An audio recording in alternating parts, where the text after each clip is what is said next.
Pertemuan hari ini adalah agenda workshop dari tim nasional OECD dalam proses Indonesia bergabung dengan OECD.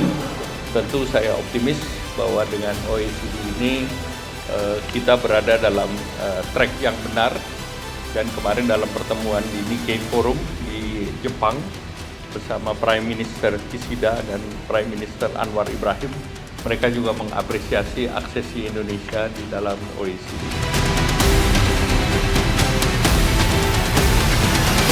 This historic moment for embracing new approach for economic cooperation and development, Indonesia can start working enhancing collaboration with all OECD members and in partnership complete rigorous technical review to enable better policy for better life.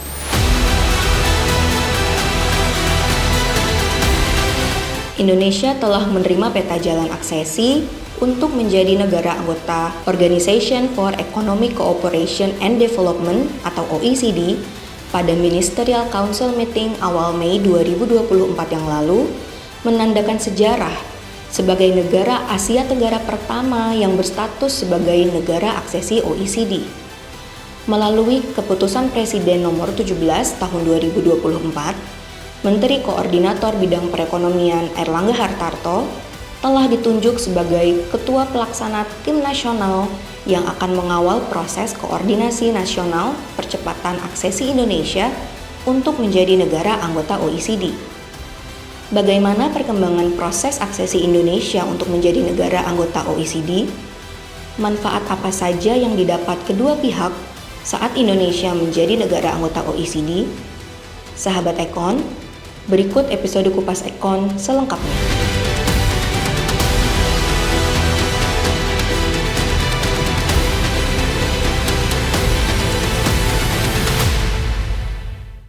Good morning, Mr. Korman. Good morning. Welcome back to Indonesia.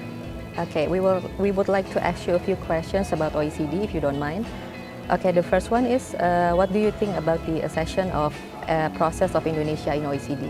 Well, it's an exciting opportunity both for Indonesia and for the OECD. Indonesia has achieved a lot in recent decades, but there is so much more potential for Indonesia to do even better. And you have an ambitious agenda, an ambitious reform agenda. You are focused on becoming an advanced economy by 2045, and we believe that we can help along the way by pursuing policy best practice from around the world, by helping the Indonesian government deliver better policies for better lives for the people. Okay, and then how long does it take for Indonesia to be able to join as a member of OECD? Well, it really depends on the speed with which Indonesia provides information as part of the process and the speed with which Indonesia responds to any findings and recommendations on policy improvements that will help deliver even better outcomes. Now, so far, the process has gone very quickly. I mean, Indonesia only requested the commencement of accession discussions in July last year, and by February this year we already had a positive decision by the OECD Council in support of commencing the process. But now from here, it really, the most important thing is to get the substance right, to make sure that the reform agenda is broadly supported by the Indonesian community and that it helps deliver real, tangible, positive outcomes. Okay, on a scale of 1 to 100, maybe how many percentage do you think Indonesia has gotten into this stage? Well, I mean, Indonesia has gone very fast so far, and Indonesia has a very strong foundation from which to commence this process.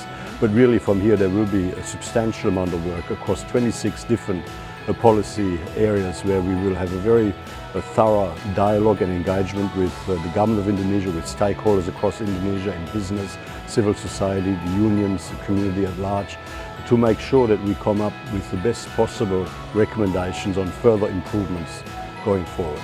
Okay, and then can you tell us about what are the benefits for OECD if Indonesia become a member of OECD? Well, it will help Indonesia go to the next level. I mean, Indonesia is a high middle income country. Indonesia has an aspiration to become an advanced economy, to deliver better outcomes for people, higher incomes, higher living standards and better opportunities for the future. And this is something where the OECD has experience in helping to advise on policy best practice around the world and helping to support an ambitious reform agenda and the positive transformation of the Indonesian economy, ultimately for the benefit of the Indonesian people. Okay. Okay, Mr. Koman, I guess that's it for now. Thank you very much for your insights and information. I hope to see you again next time. Looking forward to being back. Okay. Thank you. Okay, thank you.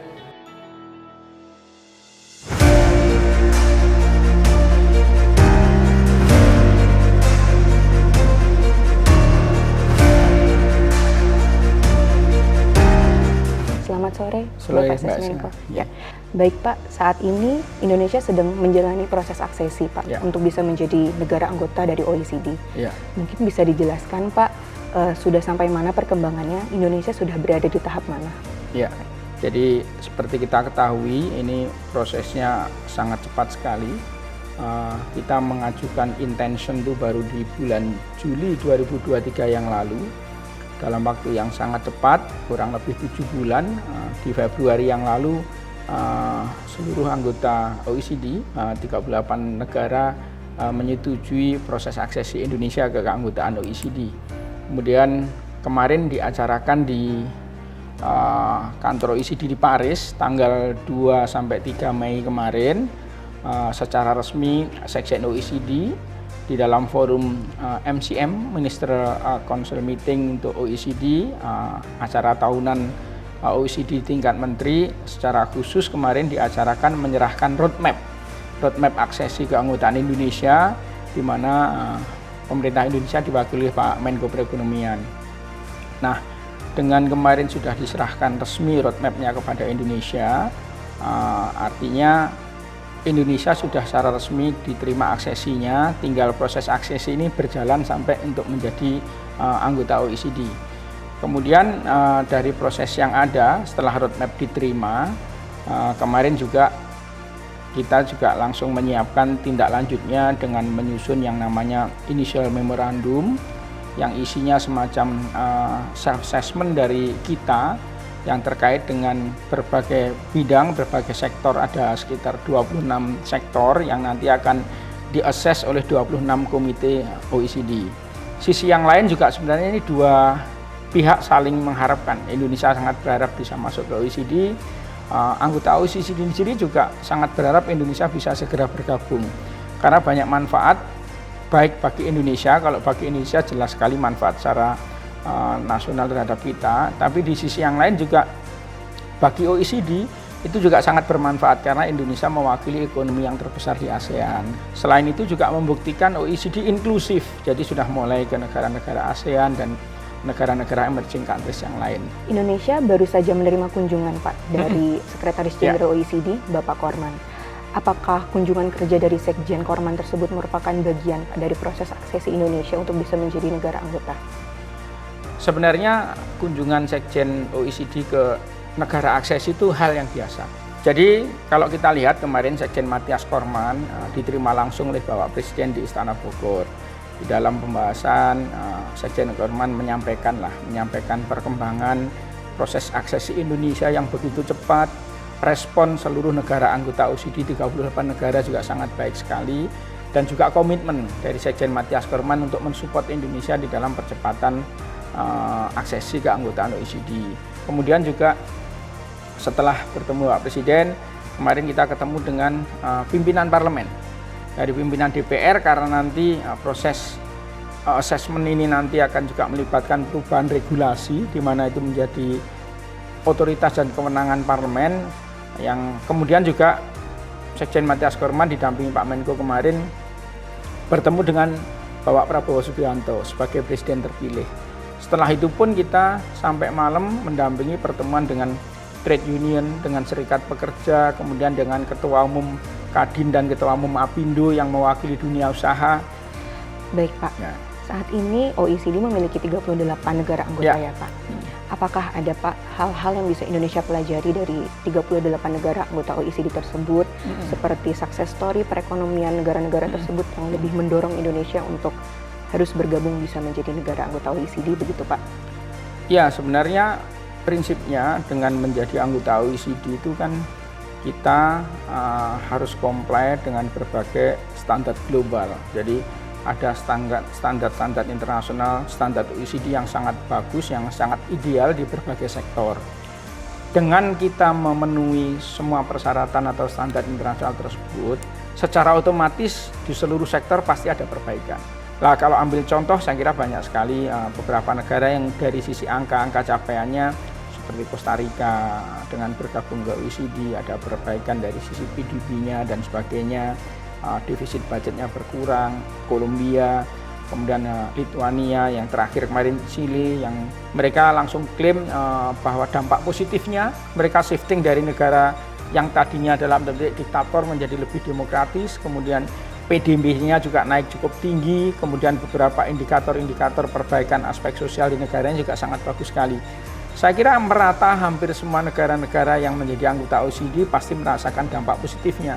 Kenapa? Karena memang tujuan utama kita nanti untuk menjadi anggota OECD itu kita kan diakui komplai dengan seluruh internasional standar. Dan itu secara otomatis akan melakukan perbaikan di semua sektor terkait. Kan Indonesia saat ini sedang dalam aksesi keanggotaan OECD. Kira-kira apa ya target pemerintah ke depannya? Sesuai dengan arahan Bapak Presiden, termasuk juga oleh Pak Menko Perekonomian, Pak Erlangga, dan kemarin juga Parlemen menerima Sekjen OECD bahwa kita ingin melaksanakan proses aksesi OECD ini dalam waktu 3 tahun. Ini termasuk proses yang cepat, namun OECD juga menjelaskan bahwa proses itu adalah bagian juga dari manfaat, karena kita akan banyak belajar dan berinteraksi dengan anggota-anggota OECD.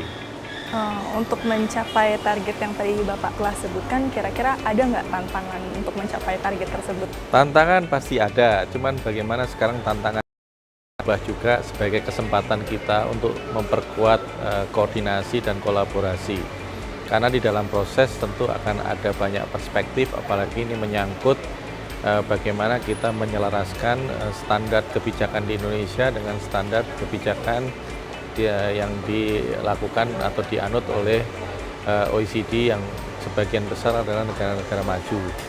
Nah, oleh karena itu memang kita akan terus bagaimana mengelola komunikasi dengan semua pihak, baik dengan pemerintah, kemudian dengan kalangan sektor usaha, akademia, dan juga kalangan organisasi masyarakat untuk mendapatkan manfaat dari aksesi OECD ini.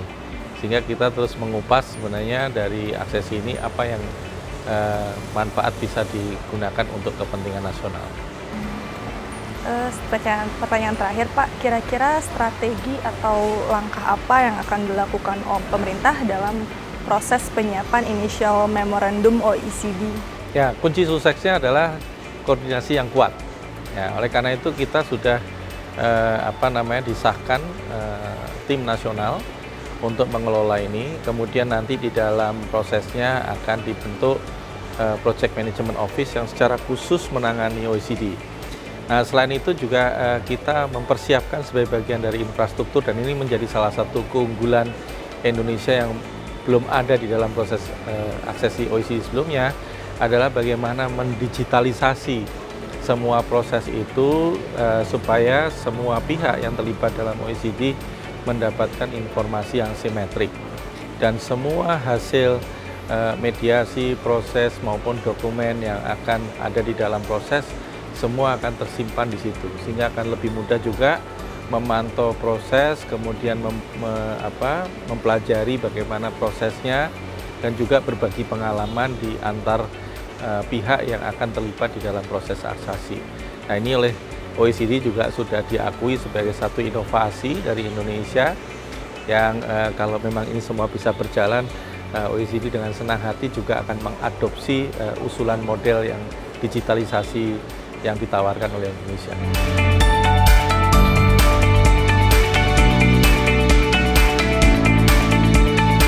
Keanggotaan Indonesia dalam OECD akan turut berperan penting dalam mendorong transformasi ekonomi untuk mencapai visi Indonesia Emas 2045.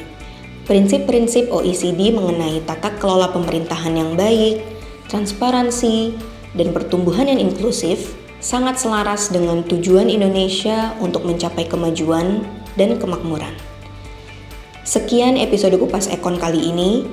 Jangan lupa like, share, komen, dan subscribe channel Ekon Icon dan Perekonomian RI agar selalu update informasi terkini tentang perekonomian Indonesia.